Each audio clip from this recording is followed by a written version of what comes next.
and welcome to this week's edition of France in Focus. I'm Haxie Myers-Belkin.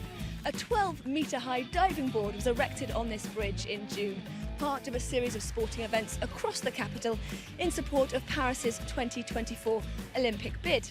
And it worked. The following month, the International Olympic Committee awarded hosting rights for the 2024 Games and the 2028 Games to Los Angeles and Paris. But it didn't specify which city would take what. Paris has always said it's 2024 or nothing.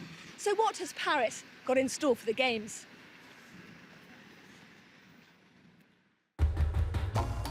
The three Olympic values are friendship, respect and excellence. For its 2024 Olympic bid, Paris is also aiming for responsibility and sustainability.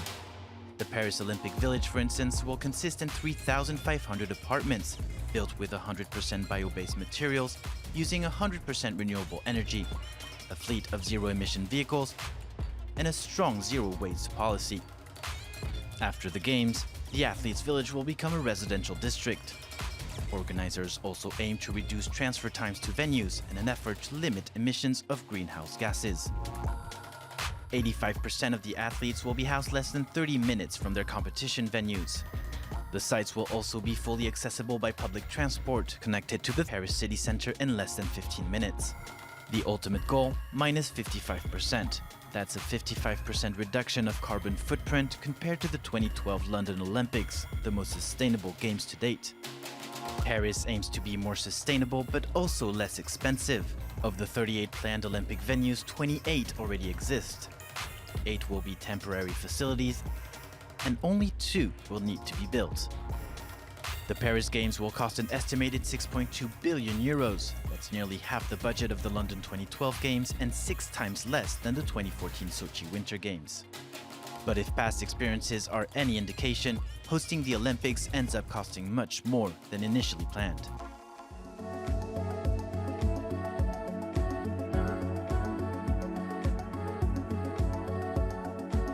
We're here in Paris's Grand Palais, where fencing and taekwondo are set to take place, to meet with a man who'll be very familiar to anyone who's been following the Paris 2024 Olympic bid.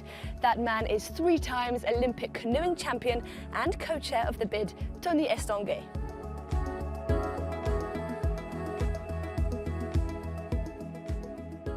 Tony, thank you very much for joining us.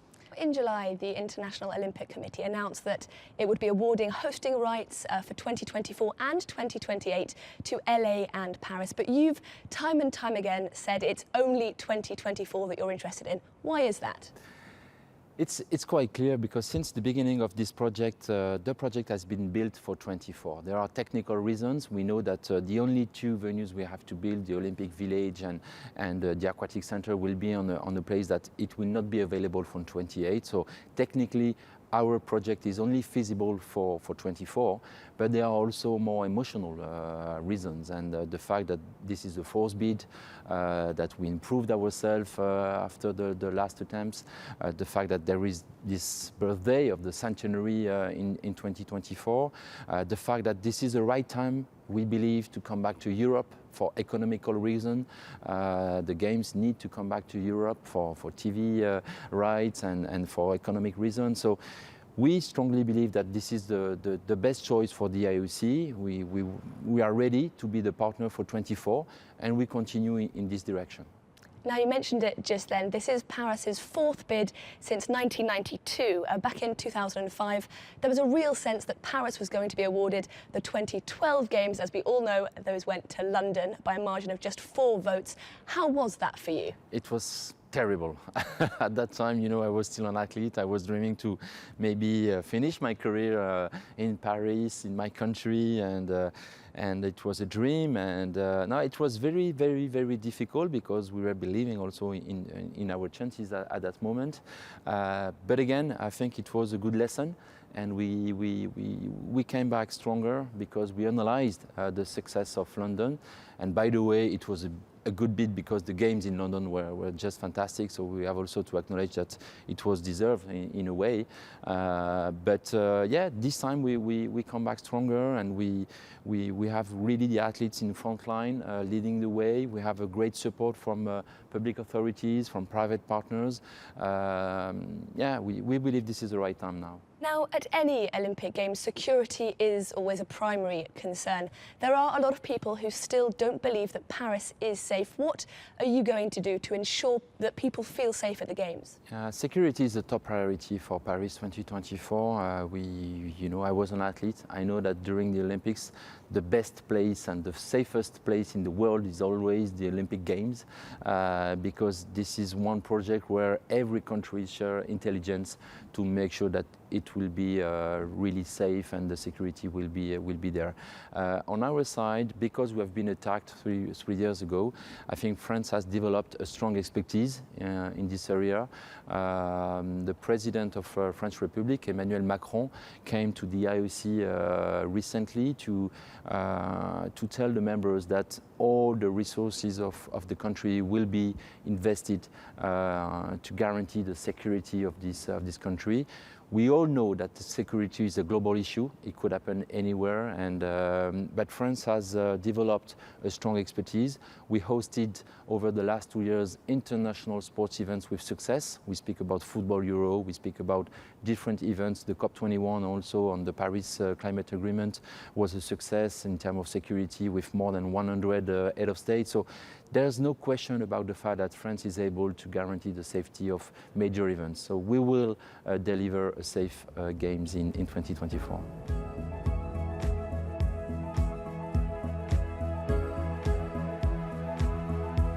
Swimming in Paris's famous River Seine has been banned since 1923 because the water is quite simply too polluted. But the city says that if it wins the bid, it will clean up the Seine to the point that both the swimming element of the triathlon and the 10-kilometre open water swim can take place in the iconic river. But just how plausible is that plan? After a temporary closure, Paris's Bassin de la Villette is open once again. It's part of the vision from the city's mayor, Anne Hidalgo. A week after it opened, the results were evident. The water is amazing. We said we needed to come because swimming in Paris is rare. It's such a pleasure. Up to 1,000 people can swim here under supervision. But the mayor's main project lies elsewhere. A declaration made while former President Jacques Chirac was mayor of Paris. But 27 years later, and swimming in the Seine remains forbidden. A decision made by city authorities back in 1923 due to sanitary reasons. Nearly a century later, and the problems remain the same. The number of pathogens in the river is too high, affecting the quality of the water, with bacteria like E. coli present. These are typically bacteria which develop in human or animal intestines and which you find in dirty water. They're largely eliminated, but the residue that remains contaminates a part of the River Seine. Avant d'être rejeté dans la rivière, mais dont un résiduel se retrouve encore dans le rejet. Contact with bacteria can cause gastroenteritis as well as urinary infections. So how to clean up the Seine? Since the 1990s, the quality of the water has been improving, but it's not good enough to permit swimming. The problem can be fixed by improving purification systems of dirty water, as well as sewers in the French capital, so untreated water doesn't end up in the river in the case of heavy rains. When there are really heavy rains, to prevent the sewers from being inundated, which would contaminate all the subterranean networks under Paris, instead of that, they flush the polluted water into the Seine. The French capital has fixed its objective to allow swimming in the Seine by 2024. That's when swimming events will take place in the Seine. Behind me you can see the Stade de France, France's national stadium, and also the intended site of the 2024 Olympic Games opening and closing ceremonies. We're just north of Paris in Saint-Denis, which is actually one of the most deprived areas in the whole of France. But if Paris's 2024 bid is successful, this area will become home to the Olympic Village, a number of training sites, and also the building we're standing on right now will become part of the aquatic centre. Saint-Denis would quite simply be transformed. In the Paris suburb of Saint-Denis is an old swimming pool that's seen better days. But if the City of Light hosts the 2024 Olympics, it would be renovated for the water polo events. It's just one of many sites to be built throughout Seine-Saint-Denis. The Seine-Saint-Denis was chosen because of its proximity to Paris, because it's home to many young people that our country needs to support and develop, and finally because it's in the heart of the Paris region.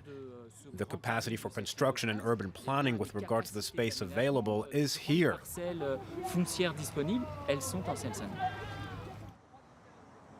The future Olympic Village would be just 30 minutes from the Eiffel Tower. The city plans to build a soundproof wall along the highway and move power lines below ground. In total, more than €1 billion of taxpayer money would be poured into Seine-Saint-Denis, the poorest department in all of France. The hope is that the games will benefit the local population. The area that you see will be transformed after the games into a city park, a wooded park for the future residents of the neighborhood. They're just vacant lots for now, so if they build on them, it'll be great for the neighborhood. It's good and bad, because rent, local rates and taxes will all increase. Paris hopes to follow London, whose East End was transformed thanks to the 2012 Games. Barcelona, 25 years after hosting the Games, still uses its Olympic venues. But there are also examples to be avoided. Rio de Janeiro's stadiums have fallen into ruin, and in Athens, abandoned Olympic venues have added strain to a country that is already struggling with heavy debts. That brings us to the end of this week's show. Thank you very much for watching, and here's to hoping we'll be seeing you back here in 2024 for the Paris Olympic Games.